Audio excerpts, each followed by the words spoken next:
All right, everybody, get ready. Because today we are diving headfirst into, well, this whole voting thing in America. And guys, this is less about boring old lectures and more like, one of those suspense movies where the bad guy is, get this, standardized testing. Hmm. Interesting. I know, right? You've probably seen it by now. The picture of the ballot that's absolutely everywhere online. The one where the Trump-Pence box is all nice and neat, perfectly filled in, but then the Harris-Walz box. Oh, yeah. Let's just say somebody really channeled all that test-taking stress from back in the day. It's amazing how much this one picture is stirring up, right? Like anxieties about whether votes actually matter, whether they count. Some folks see it and just start laughing. Some are genuinely mad. And a whole bunch are convinced this is like a guaranteed way to get your vote thrown out. End of story. I know. It's like, did this person totally mess up their chance to vote just because they, got a little carried away with the pen? But then you've got other people saying, hold on, my ballot looked like a Jackson Pollock painting and it still counted. So what's the deal here? Total disaster waiting to happen or no baby? And that is where things get juicy, my friend. Because the actual rules of voting in the U.S., well, let's just say they're not exactly known for their consistency. Right. We have this image in our heads, right, that it's all the same process, but the reality, way more, how should I put it, full of surprises. Okay, so like in the comments, we've got people mentioning those classic #2 pencils, then others are all about special pens. Some are like, fill the bubble perfectly, and others are drawing X's like it's their signature piece of art. It's true. And it's almost like those years of bubble in the right answer or your life is over. During standardized tests, it's like that pressure, that fear of a stray mark ruining everything. It kind of followed us, into how we vote now. Totally. Like, I spent years terrified of the Scantron. I'm not risking it now to view, even if I is for president. Right. But so you're saying it's not just pencils versus pens. The rules can actually be different in different places. Oh, absolutely. We're talking state by state, county by county, sometimes even down to the exact voting machine they're using. Some places, those scanners are like, one stray mark, you're OUT, and others are more forgiving, Wow, I never even thought about it like that. So depending on where you live, it's a totally different experience. Exactly. And get this, in some states, one little mark in the wrong place could mean your vote doesn't count, while others have these fancy machines that can actually figure out what you meant to do. Makes you wonder, huh? It's like the Wild West of voting. Makes you think, how many votes have been thrown out over something like this? It's giving me flashbacks to 2000, the whole hanging Chad situation. Ah, yes, the hanging Chad. Talk about a tiny detail with huge consequences, especially in a close election. Right. For those who don't remember or weren't old enough to vote back then, imagine this. The whole country is on edge. The entire election comes down to these teeny tiny pieces of paper hanging off the ballot. This scribbled out ballot makes you wonder, could I vote get tossed aside too, just like those Chads? Talk about stressful. Oh, absolutely. Yeah. And it wasn't just the Chads themselves. It was the legal fights, trying to figure out what the voter wanted, the recounts, the whole thing. It made everyone realize maybe their system is way more fragile than we thought. Right. And this picture we're talking about, it brings up all those same feelings. But here's where it gets really interesting, I think. We've got people in the comments who've actually worked at polling places, counting centers, and their stories. Man, it makes you realize how much of this is just people just trying to do their best. Yeah, it's true. Like behind all the tech stuff, the scanners and those super specific rules, it's real people, right? They're the ones looking at these ballots, making the calls. Right, right. They have those bipartisan teams. They look at the ones that are kind of iffy, Yeah. the ones where it's not totally clear what the voter meant. I bet. And honestly, sometimes it's got to be a tough call. So even with all the technology and everything, it still comes down to people like you and me just trying to get inside another person's head and figure out, what did they really want to do with this ballot? Right. Talk about pressure. Absolutely. And you get those situations where it's like someone accidentally scribbles through a box that they did mean to vote for, or that classic, I started filling this bubble in, but then I changed my mind. Imagine having to make the call on those. Oh my gosh. That's like you need to be a mind reader or something. Right. So how do they even, what are the rules for what counts and what doesn't? Well, it's even more, it's not always so cut and dry, I guess you could say. Okay. Because how those judgment calls happen, it's different depending on where you are. Some places, they're all about what they call franchise, meaning like if there's any possible way to understand the voter's choice, they'll count it. Oh, interesting. Other places, much stricter, like very by the book. So your vote literally could count in one place and not in another with the same exact mark on the ballot. It's possible, yeah. The way those rules are set up, it varies a lot. That's wild.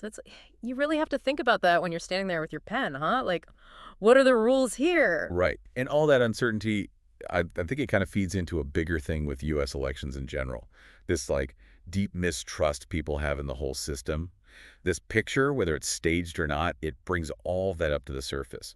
Oh, yeah, you see it in the comments all the time. People talking about stolen elections, rigged systems. It's like there's this feeling that the whole thing is just rigged somehow. It's not even just about one party or one side of the political spectrum either. Right? It's everywhere. Right. Whether it's about the machines or people voting illegally or accusations of voter suppression, it all comes down to trust, or a lack of it, I should say. It's like we're almost like trained to be looking for these cracks in the system, like convinced someone's trying to pull one over on us. Right, right. And look, I get it. We've seen enough elections go sideways here and in other countries to make anyone a little skeptical. For sure. It's important to acknowledge those concerns, to work on them, obviously, but it can be a slippery slope. Like, once cynicism takes over, it's easy to just assume every election is rigged or whatever, and that kind of thinking, it can become a self-fulfilling prophecy, and undermines the whole point of democracy. Because if we don't trust the system, like, what are we even doing here? Exactly. Right. And that's where it gets really complicated, I think, because on top of everything else, you've got this whole other layer of misinformation, conspiracy theories. Oh, yeah. We're seeing it all in the comments, voting machines being hacked, these elaborate schemes to manipulate ballots.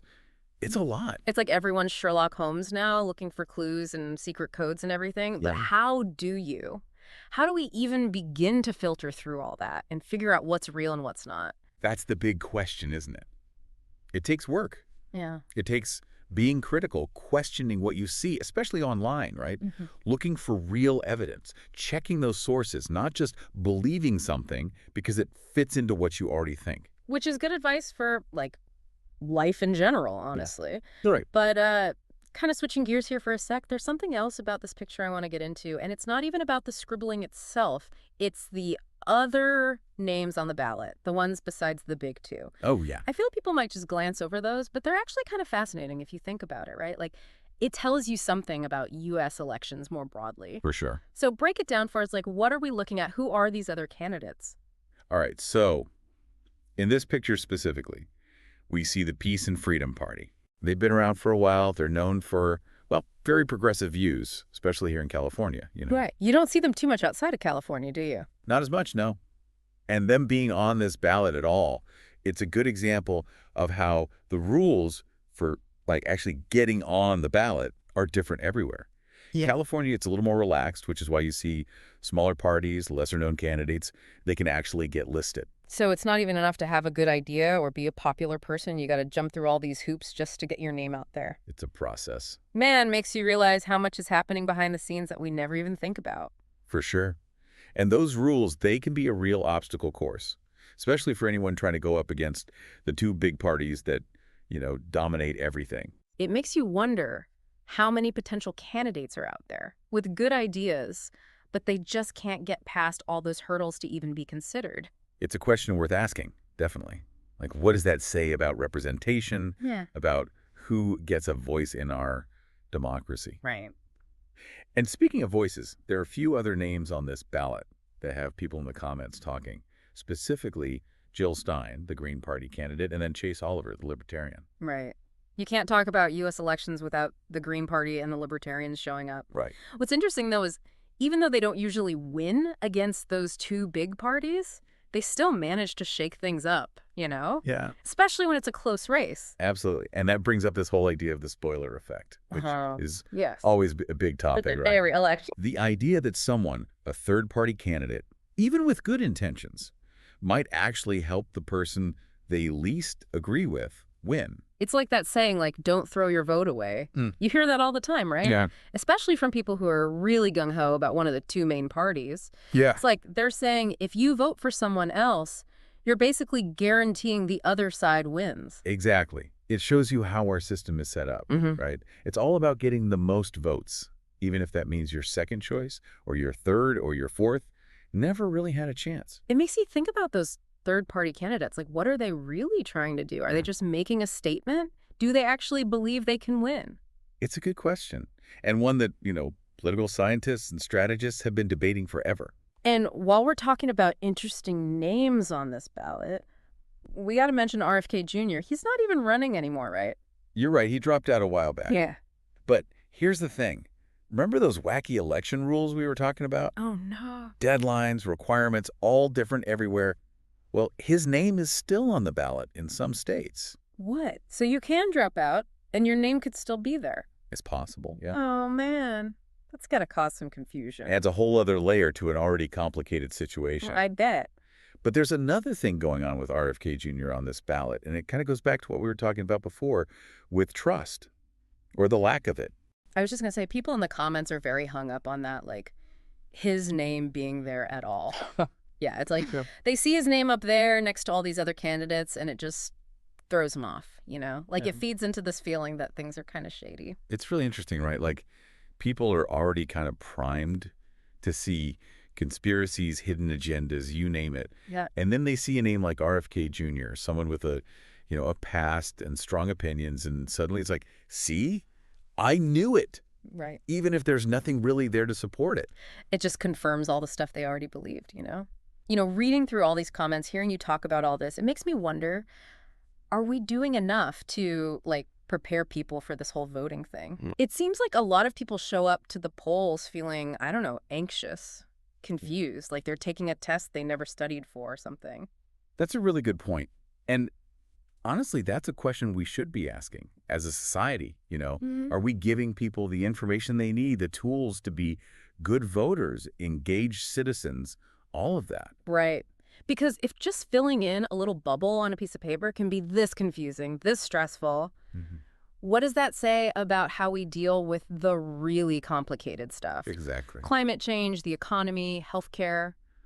Those are big, important topics. Big time. How can we expect people to make good choices about those things if they're already lost in the voting booth? I think you're on to something. It's like we need to completely rethink how we teach people about democracy, about how to be a part of it all. It can't just be that thing you learn about once in school and then never again. Right, right. We need more than that. We need to keep talking about this stuff, be open about it, and maybe have a little more understanding for how overwhelming it can feel, Yeah, I totally agree. It's like we need to rebuild that trust in the system, that confidence that your vote actually matters. For sure. Because when it comes down to it, democracy isn't just about showing up every few years and checking a box, right? Right. It's about being a part of it, staying informed, being active in shaping the future you want. That's a good way to put it. Well, everybody, that's going to have to be it for this deep dive into, well, the wonderful, wacky, and sometimes downright confusing world of voting in America. I don't know about you, but I'm feeling inspired to, triple check my voter registration, maybe do some research on those local elections, and hey, maybe even give those third-party candidates a closer look. There you go. You never know. And hey, if you happen to come across any more of those creatively marked ballots, you know what to do. Oh, yeah. Think critically, don't believe everything you see, and maybe have a little laugh about it too. It's all part of the process, right? Couldn't have said it better myself. Until next time, stay curious, stay engaged, and most importantly, stay informed, folks.